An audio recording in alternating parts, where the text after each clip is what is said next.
Accept the 60% salary reduction or we'll find someone who will. That was the line, delivered with a smirk by an HR manager who smelled blood in the water. They thought they had me cornered, single mom, rent due, child depending on me. I didn't flinch, I just asked for 24 hours. She smirked harder, like she'd already won. What she didn't know was that I'd been waiting for this moment. Hashtag. Backstory. When I joined the company 5 years earlier, they were gasping for air. Revenues tanking, processes broken, employees leaving in waves. I came in and built systems that actually worked, streamlined logistics, saved millions in waste, landed contracts that kept the lights on. Every quarterly meeting, the CEO praised our resilience. Never once my name. But I didn't care. I had a paycheck, stability, enough to raise my son without begging. Or so I thought.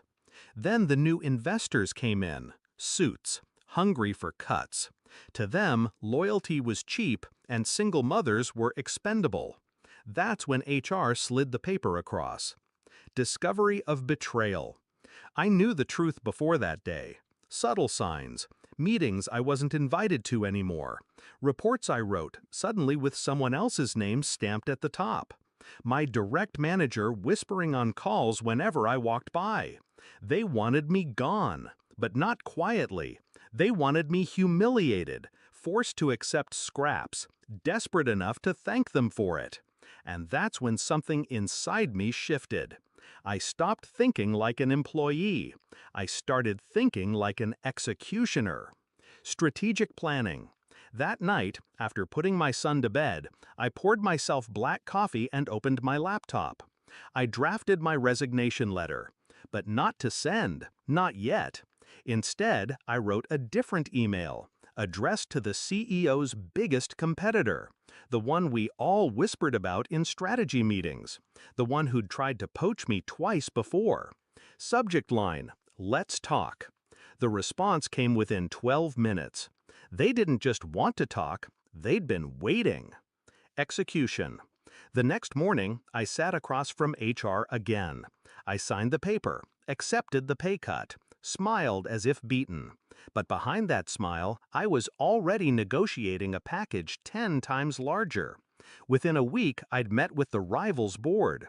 I laid everything on the table. The contracts I'd built, the pipeline I controlled, the systems only I knew how to run. They didn't hesitate. They gave me a title, a team, and most importantly, autonomy. Then I gave them something else, leverage.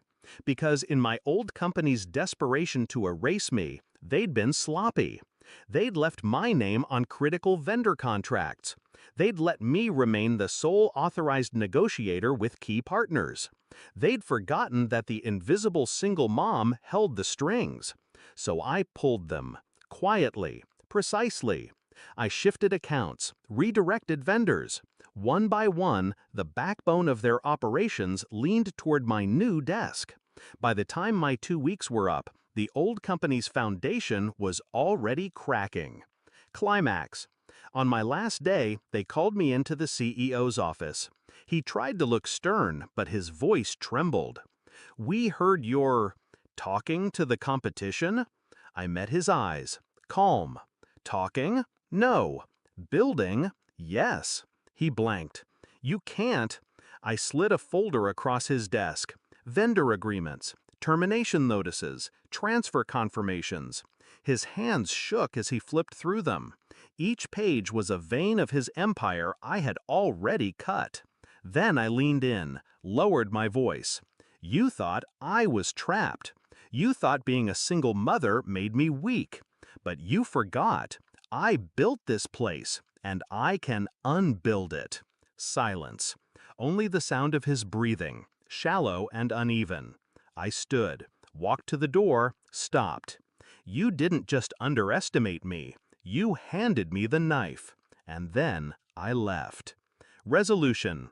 2 months later, the headlines hit. Market disruption. Competitor secures multi-million contracts. Old firm bleeding cash. I sat at my kitchen table, sipping coffee, My son doing homework beside me. My phone buzzed nonstop. Reporters, old colleagues, even the HR manager. I didn't answer. I didn't need to. Because revenge didn't come with fire or fury. It came with silence. With watching the people who tried to break me realize they'd destroyed themselves. And when my son asked why I was smiling, I just kissed his forehead and said, "Because, baby, sometimes the best way to win is to let them think you've already lost." Word count, 1,000.